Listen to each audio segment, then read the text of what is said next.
Cenário internacional agora na sua tela, porque hoje, aliás, já já, o presidente da Colômbia vai visitar a Casa Branca para uma reunião com Donald Trump.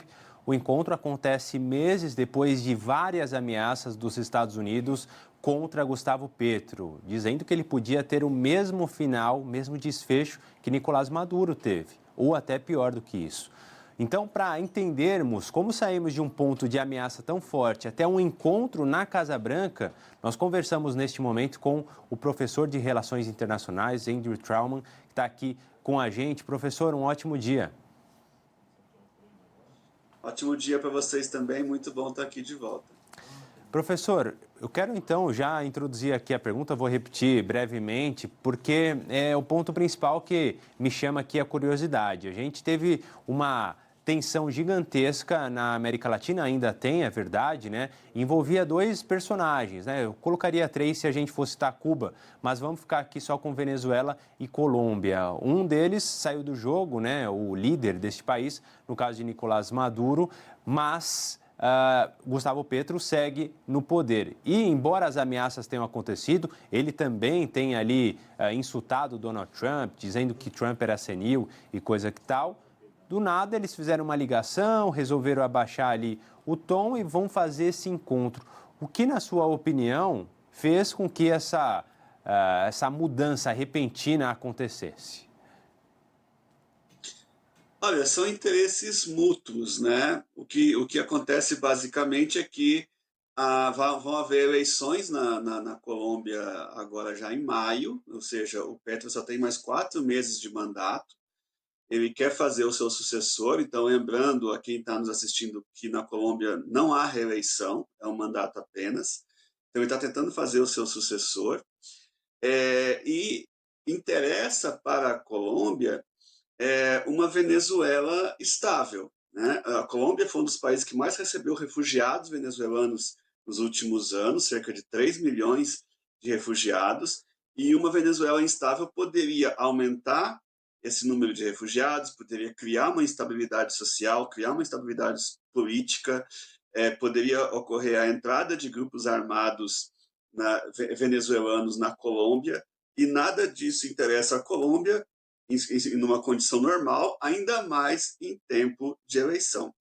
Então, o que o Petro está tentando fazer também é o seguinte: ele tem que ser moderado para tentar atrair esse eleitor, né, mais, porque a oposição está usando muito isso, porque a Colômbia e os Estados Unidos sempre tiveram ótimas relações, sempre foram os principais parceiros comerciais um do outro, a Colômbia sempre foi muito alinhada com os Estados Unidos, e o governo Petro tem sido muito diferente, com o Petro sendo muito incisivo nas suas críticas a Donald Trump.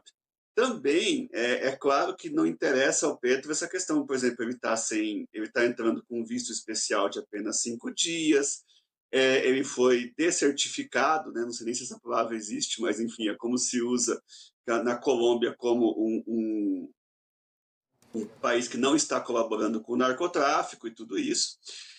E do ponto de vista do Trump, ele também quer a Colômbia como uma espécie de mediadora, que a Colômbia use sua influência sobre a Venezuela numa eventual transição política.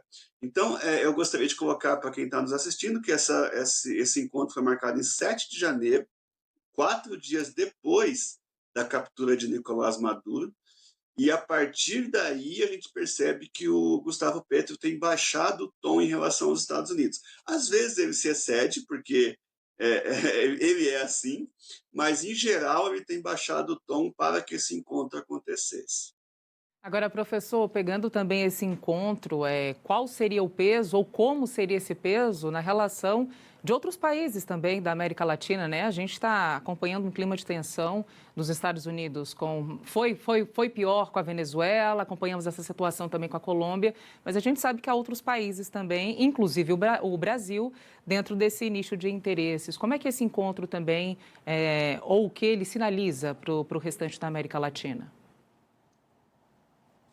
Eu acredito que nesse momento todo mundo quer entrar num bom termo, né, com Donald Trump, né, não confrontá-lo, porque o que foi feito Na Venezuela, eu creio que vai ser um divisor de águas, de que o Trump ele não está apenas ameaçando, né, de que ele pode realmente cumprir algumas das ameaças que ele faz, não todas, evidentemente, como a gente viu no caso da Groenlândia, mas algumas das ameaças ele acaba cumprindo.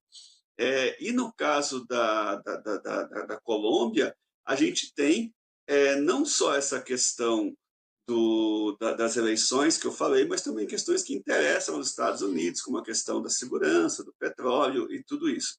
Em relação à região, eu acredito que todo mundo está um pouco de olho no que os Estados Unidos podem intervir em eleições, interferir nas eleições. Então, nós temos eleições, por exemplo, em maio agora na Colômbia, a gente vai ter eleições no Brasil, a gente já viu o Trump interferir em eleições em Honduras, em eleições de meio de mandato na Argentina.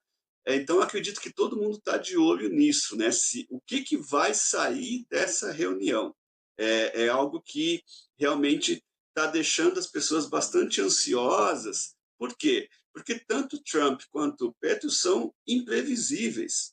Eles são muito impulsivos e o que o mundo está de olho é se vai acontecer um encontro, como aconteceu com o prefeito de Nova York, que foi muito positivo, ou se o Petro vai ser humilhado no Salão Oval, como aconteceu com Zelensky. Então, estamos todos de olho para saber o que vai acontecer, o que vai sair desse encontro de dois homens tão imprevisíveis, tão impulsivos.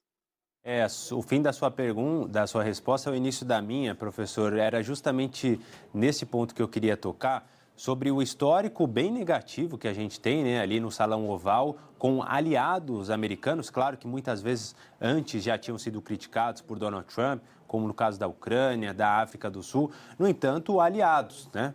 E tiveram uma recepção terrível. Levando em conta, claro, todo o histórico que os Estados Unidos têm de proximidade com a Colômbia, até para combater o tráfico de drogas que o Donald Trump diz que é tão danoso, ainda é tão danoso à sociedade americana, mas que tivemos um corte, né, nessa ajuda no governo Donald Trump.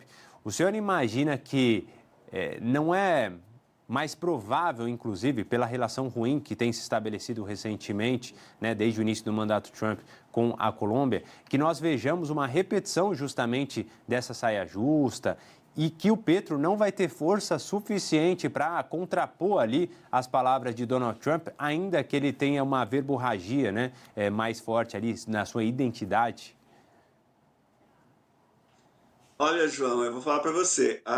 A equipe diplomática do Trump, do Petro, desculpe, está desesperada. Está desesperada. Ele está sendo treinado, digamos assim, a não cair em provocações.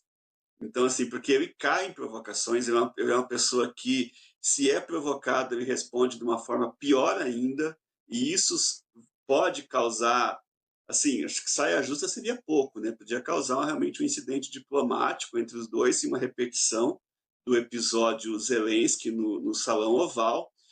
Tem uma série de questões até curiosas, assim, questão da roupa. Ele gosta de ir apenas com uma camisa social branca, então falando, não, você tem que ir de uma forma mais formal, porque o Trump gosta de pompa e circunstância. Seja pontual, porque o Petro costuma atrasar nos seus compromissos. Então, ele está como se fosse ali, treinadores ali em torno do Petro, principalmente para ele não cair em provocação, e para ele não tratar de assuntos que não interessam ao Trump e que o Petro é apaixonado, principalmente energia limpa e direitos humanos, que são assuntos que o Trump não está nem aí, mas o Petro adora falar sobre. Então, não vamos falar sobre isso, presidente, vamos falar apenas sobre segurança, narcotráfico e Venezuela. É isso que o Trump quer ouvir. Não caia em provocação, fale apenas o que você tem que falar, seja o mais sucinto possível. Então, ele tem um monte de, vamos dizer assim, de coaches ali em torno dele, o assessorando para que não se repita o episódio Zelensky. E a gente sabe que o Trump também não é muito diferente do Petro nesse sentido, fala o que vem na cabeça. Eu estava até lendo aqui alguns comentários, professor, aí tem uma que Donald Trump diz assim, ele até estava bravo, mas depois do que aconteceu na Venezuela, ele mudou, está calminho agora. Imagine se ele vai com esse tom, né? Já não vai ficar muito bem a situação.